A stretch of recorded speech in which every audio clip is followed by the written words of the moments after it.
Hello everyone and welcome to all. आज हम देखेंगे प्रश्नोपनिषद। तो आप देखेंगे प्रश्नोपनिषद जो है अथर्ववेद से लिया गया है। इसमें हम देखेंगे जो आपका विषय है सिलेबस का, वह है प्राण और रई की अवधारणा, पंच प्राण और 6 मुख्य प्रश्न जो इसमें पूछे गए हैं। यहाँ आप देखेंगे कि 6 प्रश्न की बात की गई है, जिसमें कि 67 मंत्र के अंतर्गत आता है। अथर्ववेद की पिप्पलाद शाखा का ब्राह्मण भाग है, ये ब्राह्मण भाग है। इसमें आप देखेंगे जिज्ञासुओं द्वारा महर्षि पिप्पलाद से 6 प्रश्न पूछे गए। जो महर्षि पिप्पलाद होते हैं उनके पास जिज्ञासु आते हैं, 6 जिज्ञासु, जो जिज्ञासु अर्थात जो कुछ जानने की इच्छा रखते हैं, तो वह 6 प्रश्न पूछते हैं। तो वह विभिन्न 6 प्रश्न जो थे उनके उत्तर महर्षि जो पिप्पलाद थे वह देते हैं इस उपनिषद में। इसीलिए इस उपनिषद का नाम यदि देखा जाए तो प्रश्न उपनिषद है, अर्थात पूरा जो उपनिषद है प्रश्नों पर ही है। 6 जिज्ञासु और ऋषि, इनका संवाद है। तो सबसे पहले हम देखेंगे कि वह जिज्ञासु कौन थे और उनसे संबंधित प्रश्न क्या थे। तो सबसे पहले जो थे देखा जाए कबंधी, जो कि कात्यायन काव्यवंशी भी कहे गए हैं, कात्यायन पुत्र भी कहे गए हैं या काव्यवंशी। इन्होंने प्राण और रई विषयक प्रश्न पूछे, अर्थात प्रजा उत्पत्ति संबंधित। दूसरे थे भार्गव, जो विदर्भ देशीय थे, विदर्भ देश के जो थे वे विदर्भ देशीय भार्गव, उन्होंने प्रजा आधार विषयक प्रश्न पूछे। अश्वलायन अश्वल पुत्र थे, इन्होंने प्राण उत्पत्ति संबंधित प्रश्न पूछे कि प्राण की उत्पत्ति कैसे होती है, किस प्रकार से प्राण उत्पन्न होता है। गार्ग सौर्यायणी या सूर्य पौत्र भी इन्हें कहा गया है, पौत्र ध्यान रखिएगा, पुत्र नहीं पौत्र, अर्थात सूर्य जो थे दादाजी देखा जाए तो इन्हें सौर्यायणी भी कहा गया है। तो ये जीवात्मा और परमात्मा संबंधी प्रश्न पूछते हैं। सत्यकाम जो थे शिवी पुत्र सत्यकाम थे, इनके पिता का नाम शिवी था। इन्होंने ओमकार उपासना और फल संबंधी क्वेश्चन पूछे कि मतलब ओमकार की उपासना कैसे की जाती है, उसका फल क्या होता है। सुकेशा जो थे भरद्वाज पुत्र, इन्होंने 16 कला युक्त पुरुष संबंधी प्रश्न पूछे कि वह 16 कला युक्त पुरुष कौन है। तो यहाँ पे आप देखेंगे कि ये जो 6 कौन है जिज्ञासु, इन्हें याद रखना है। इनको याद रखने का एक छोटा सा ट्रिक भी है, मैंने जो अपने एग्जाम के टाइम पर बनाया था, तो आप इसे भी लिख सकते हैं। कबंधी भाग कर अश्व ले आया, गार्ग सत्यकाम संग चले सुकेशा। तो ये एक सीक्वेंस है, सीक्वेंस में कि किस सीक्वेंस में इन्होंने प्रश्न पूछे थे। तो सबसे पहले कबंधी ने पूछा था, फिर भार्गव ने, फिर अश्वलायन ने, फिर गार्ग ने, फिर सत्यकाम ने, फिर सुकेशा ने। तो आप यहाँ पे देखेंगे कबंधी भाग कर अश्व ले आया, गार्ग सत्यकाम संग चले सुकेशा। ठीक है, तो इस प्रकार से ये प्रश्न पूछने के अनुसार इनका जो सीक्वेंस है यह है।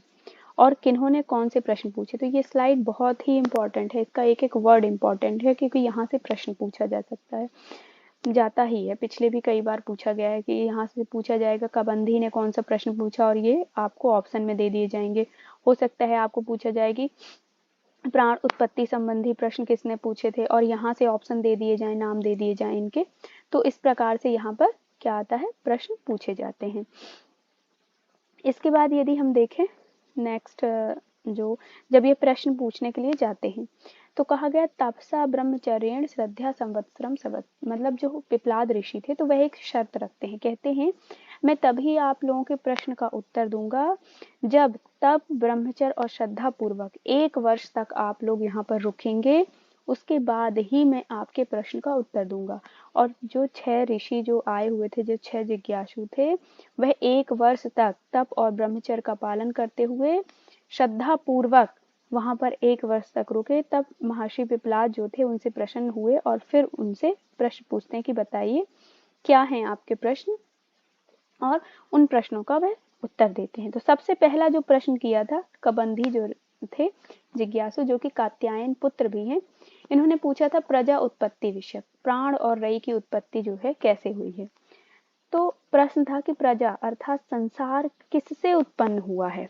ठीक है, तो उत्तर में महर्षि पिप्पलाद देते हैं रई और प्राण रूपी जो युगल है, मिथुन है, तो उनका जब मिथुन होता है उसी से इस संसार की उत्पत्ति हुई है। तो किससे हुई है संसार की उत्पत्ति, रई और प्राण रूपी युगल जो है उनके मिथुन से ही इस संसार की उत्पत्ति हुई है। ये बहुत ही इंपॉर्टेंट है, इसीलिए आप याद रखिएगा।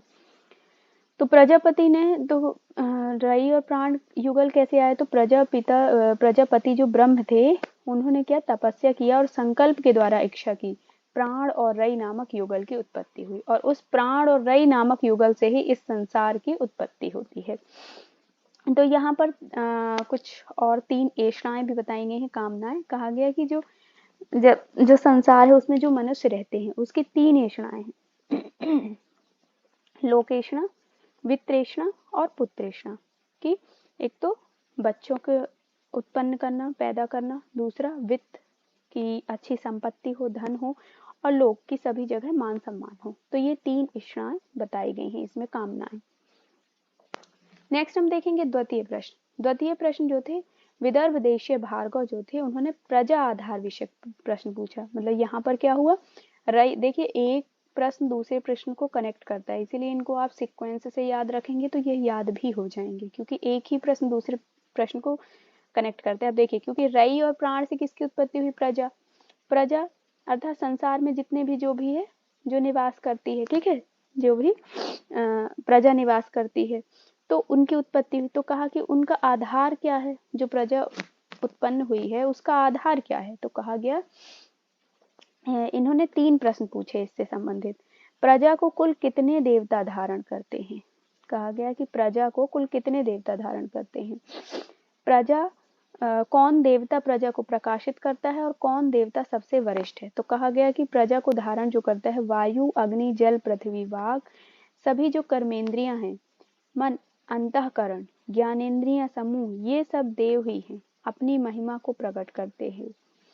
हम ही इस शरीर को आश्रय देकर धारण करते हैं।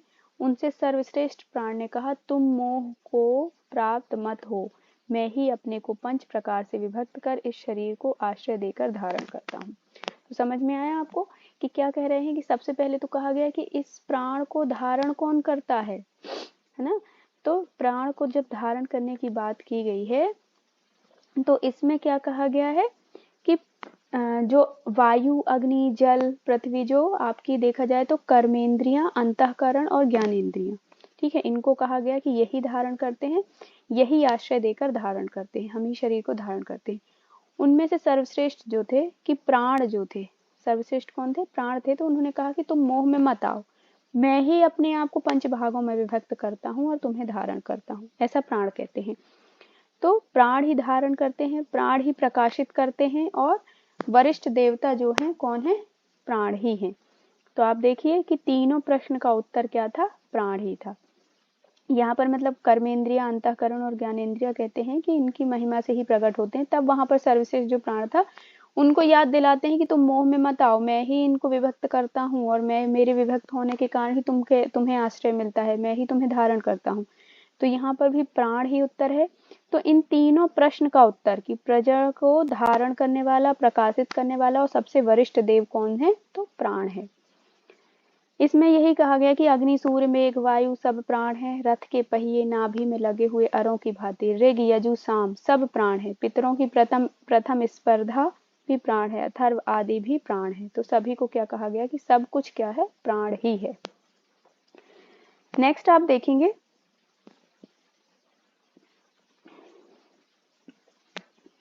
तृतीय प्रश्न।